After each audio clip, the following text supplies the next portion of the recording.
टूटू खरगोश। एक समय की बात है, एक जंगल में टूटू नाम का एक प्यारा सा खरगोश रहता था, जो एक शिकारी था। वह रोज अपने परिवार का पेट भरने के लिए शिकार पर जाता था। एक दिन उसे कोई भी जानवर शिकार के लिए नहीं मिला। वह परेशान हो गया। अगले दिन भी ऐसा ही हुआ। अब वो रोज परेशान रहने लगा। तब वह एक दिन अपनी दादी के पास गया। दादी दादी, मैं क्या करूं? कोई भी जानवर मेरे जाल में नहीं फंसता। कोई बात नहीं बेटा, मैं तुम्हारे लिए एक ऐसा जाल बनाऊंगी जो कभी भी नहीं टूटेगा, और देख लेना तुम्हें शिकार करने में बहुत आसानी होगी। दादी दिन रात मेहनत करने लगती है। दादी, आप क्या कर रही हो? कितने दिन बीत चुके हैं, अब मैं वापस अपने घर चला जाता हूँ। अरे नहीं, रुको, 2 ही दिनों की बात है।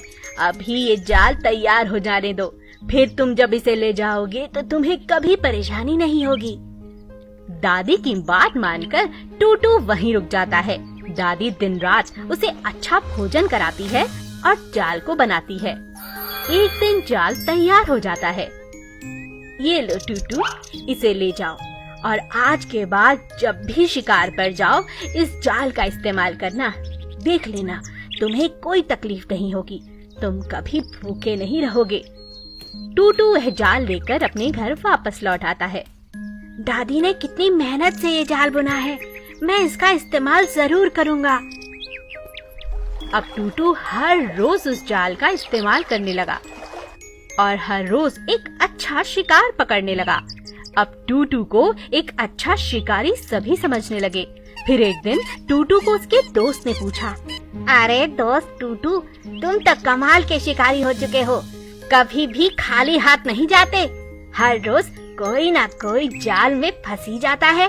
ये जाल भला तुम्हें मिला कहाँ से? ये मुझे कहीं से नहीं मिला, ये मेरी दादी ने दिन रात मेहनत करके मुझे दिया है। मैं अपनी दादी का ये तोहफा कभी नहीं भूलूंगा।